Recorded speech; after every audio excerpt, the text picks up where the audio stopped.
اعوذ باللہ من الشیطان الرجیم بسم اللہ الرحمن الرحیم آمن الرسول بما انزل الیہ من ربہ والمؤمنون کل آمن باللہ وملائکتہ وکتبہ ورسلہ لا نفرق بین احد من رسلہ وقالوا سمعنا واطعنا غفرانک ربنا والیک المصیر۔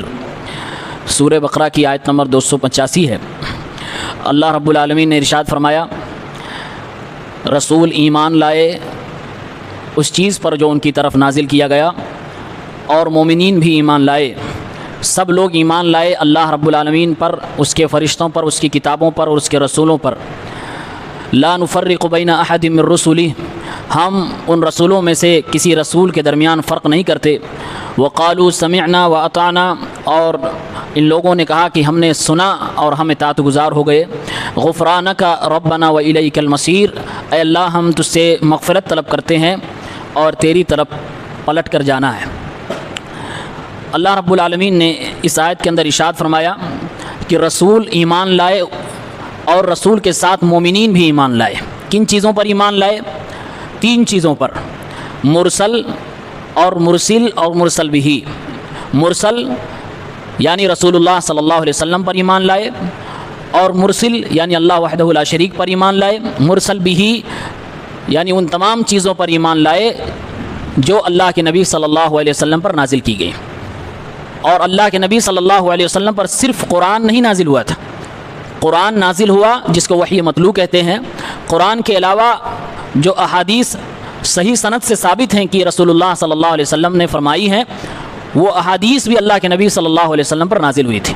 لہٰذا جو یہ کہا گیا کہ آمن الرسول بما انزل الیہ من ربہ، جو ان کے رب کی طرف سے نازل کیا گیا اس پر رسول ایمان لائے اور مومنین ایمان لائے، یہاں اس سے مراد کتاب و سنت دونوں ہے، قرآن اور حدیث دونوں ہے۔ کل آمن باللہ وملائکتہ وکتبہ ورسلہ لا نفرق بین احد من رسلہ۔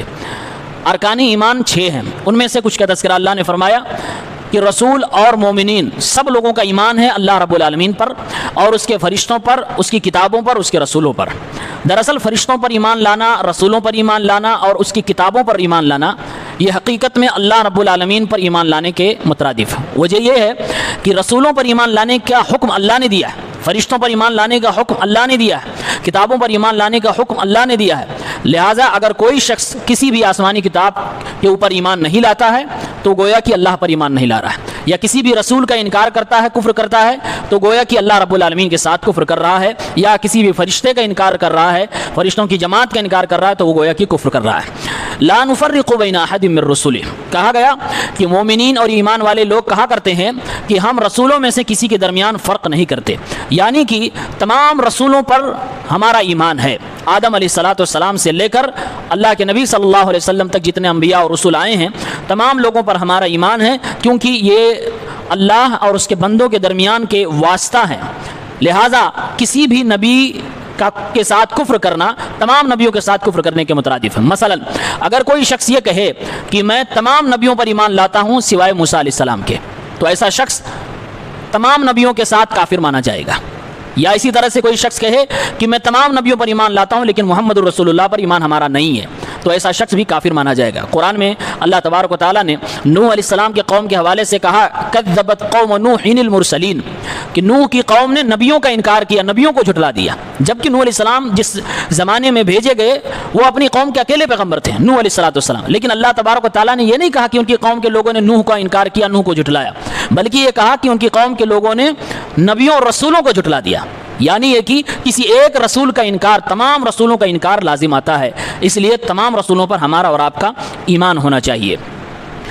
وقالوا سمعنا واطعنا، اہل ایمان کی ایک صفت یہ ہے کہ جب وہ اللہ تبارک و تعالیٰ کے مامورات اور منہیات کو سنتے ہیں، یعنی اللہ رب العالمین نے جن چیزوں کو کرنے کا حکم دیا، جن چیزوں سے رک جانے کا حکم دیا ہے، جب اس طرح کی چیزوں کو سنتے ہیں تو ان کا شیوا یہ ہوتا ہے، کہتے ہیں سمعنا واطعنا، ہم نے سنا اور ہم فرما برداری کر رہے ہیں، ہم اللہ رب العالمین کے مطیع و فرما بردار ہو رہے ہیں۔ یہاں پر اللہ رب العالمین نے اہل ایمان کا تذکرہ کیا۔ وحی کو لے کر لوگوں کی 3 قسمیں، یعنی جب لوگوں کے سامنے اللہ اس کے رسول کی بات رکھی جاتی ہے تو لوگ 3 طرح سے ریئیکشن دیتے ہیں، یعنی لوگوں کی 3 طرح آپ 3 قسمیں بنا سکتے ہیں۔ نمبر 1، وہ لوگ جو مکمل طور سے اللہ اس کے رسول کی بات کو سنتے ہی نہیں ہیں، پوری طرح سے ٹوٹلی اگنور کرتے ہیں، اعراض کرتے ہیں، اس کی طرف پلٹ کر وہ دیکھتے بھی نہیں، سننا گوارا ہی نہیں سمجھتے ہیں، تو ایسے لوگ معرض ہیں، معاند ہیں، ایسے لوگوں کا ایمان اللہ اس کے رسول پر نہیں ہوتا ہے، یہ گنہگار لوگ ہوتے ہیں، یہ کفار لوگ ہوتے ہیں۔ دوسری قسم کے وہ لوگ ہیں جو سنتے تو ہیں لیکن فرما برداری نہیں کرتے، عمل نہیں کرتے، اطاعت نہیں کرتے ہیں، تو ایسے لوگوں کے تعلق سے قرآن کریم میں اللہ نے بتایا کہ یہ لوگ منافق ہوا کرتے ہیں۔ یہ لوگ کہتے تھے سمعنا وعصینا، کہ ہم نے سنا لیکن ہم نافرمانی ہی کریں گے، سن تو لیا آپ کی بات لیکن ہم کریں گے اپنی مرضی کی۔ تو ایسے لوگ منافق ہوتے ہیں جو سنتے تو ہیں لیکن عمل نہیں کرتے ہیں، فرما برداری نہیں کرتے ہیں۔ تیسری قسم کے وہ لوگ ہیں جو سنتے بھی ہیں اور عمل بھی کرتے ہیں، حتی الامکان اپنی کوشش بھر عمل کرنے کی کوشش بھی کرتے ہیں، جذبہ بھی عمل کا ہوتا ہے۔ تو ایسے لوگوں کا تذکرہ یہاں فرمایا وقالوا سمعنا واطعنا، کہ یہ سچے مومن ہوتے ہیں جو سنتے بھی ہیں اور فرما برداری کا جذبہ بھی رکھتے ہیں۔ غفرانک ربنا والیک المصیر، پھر اس کے بعد کہتے ہیں اللہ مجھے معاف فرما دے اور اللہ تیری طرف پلٹ کر جانا۔ سوال یہاں پر یہ ہے، اللہ رب العالمین نے یہاں بخشش طلب کرنا، اللہ سے مغفرت طلب کرنے کا تذکرہ کیا ہے، ساتھ میں اطاعت و فرما برداری کا بھی تذکرہ کیا ہے، لیکن اطاعت و فرما برداری کو پہلے ذکر کیا ہے، بخشش کو بعد میں ذکر کیا۔ وقالوا سمعنا واطعنا پہلے ہے، غفرانہ کا بعد میں ہے، ایسا کیوں ہے؟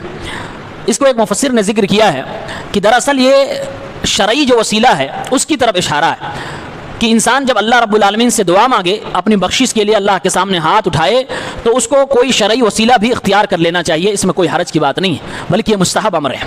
اور شرعی وسیلوں میں سے ایک وسیلہ یہ ہے کہ انسان اپنی نیکیوں کا وسیلہ اختیار کرے۔ تو جو بندہ کہتا ہے سمعنا واطعنا، ہم نے قرآن و حدیث کی بات سنی اور ہم عمل بھی کر رہے ہیں، تو گویا کہ اس کی یہ نیکیاں وسیلہ بن گئی۔ اس کے بعد فرمایا غفرانہ کا، تو اے اللہ رب العالمین ہماری یہ اطاعت و فرما برداری اور ہمارا یہ قرآن و حدیث کا سننا اور عمل کا جذبہ لے کر اٹھنا اور حتی الامکان کوشش کرنا عمل کرنے کے لیے، اے اللہ ان نیکیوں کے وسیلے سے تو مجھے بخش دے، معاف فرما دے۔ اس لیے پہلے سمعنا واطعنا، اس کے بعد غفرانہ کا ہے۔ اس آیت کے اندر صحابہ کرام کی 3 فضیلت وارد ہوئی ہے۔ اللہ نے فرمایا رسول ایمان لائے، والمومنون، اور مومنون ایمان لائے۔ یہاں پر مومنون سے مراد اہل ایمان ہیں، اور اللہ کے رسول صلی اللہ علیہ وسلم کے دور کے اہل ایمان صحابہ کرام ہیں۔ تو اللہ رب العالمین اپنے رسول کے ایمان کی اور اپنے رسول کے ساتھ ان کے مومنین ساتھی یعنی صحابہ کرام کے ایمان کی خبر ہمیں دے رہا ہے، اور یہ اللہ رب العالمین خبریہ انداز میں کہہ رہا ہے کہ رسول ایمان لائے اور اس کے ساتھی صحابہ کرام مومنین ایمان لائے۔ اور ان لوگوں کا ایمان کس بات پر تھا؟ کل آمن باللہ وملائکتہ وکتبہ ورسلہ، یہ اللہ رب العالمین نے ذکر کیا۔ تو ایک فضیلت یہ ثابت ہوئی کہ اللہ تعالیٰ صحابہ کے ایمان کی خبر ہمیں دے رہا ہے، ہمیں بتلا رہا ہے کہ یہ لوگ اہل ایمان تھے، اپنے رسول کے ساتھ یہ لوگ ایمان والے تھے۔ دوسری فضیلت یہ ہے کہ صحابہ کا جذبہ کیا تھا اطاعت و فرما برداری کا۔ اللہ نے کہا وقالوا سمعنا واطعنا، وہ لوگ کہے، انہوں نے کہا، فرمایا کہ ہم نے سنا اور ہم فرما برداری کرنے والے ہیں۔ یعنی اللہ تعالیٰ یہ فرما رہا ہے کہ یہ جماعت ان لوگوں کی طرح نہیں ہے جو کہتے ہیں سمعنا وعصینا، ہم نے سنا اور ہم نافرمانی کریں گے۔ قرآن میں اللہ تعالیٰ نے سمعنا وعصینا یہ منافقین کے تذکرے میں بیان فرمایا ہے کہ وہ لوگ سنتے تو تھے لیکن عمل نہیں کرتے تھے۔ تو اللہ تعالیٰ نے یہاں منافق اور صحابی میں فرق کیا ہے۔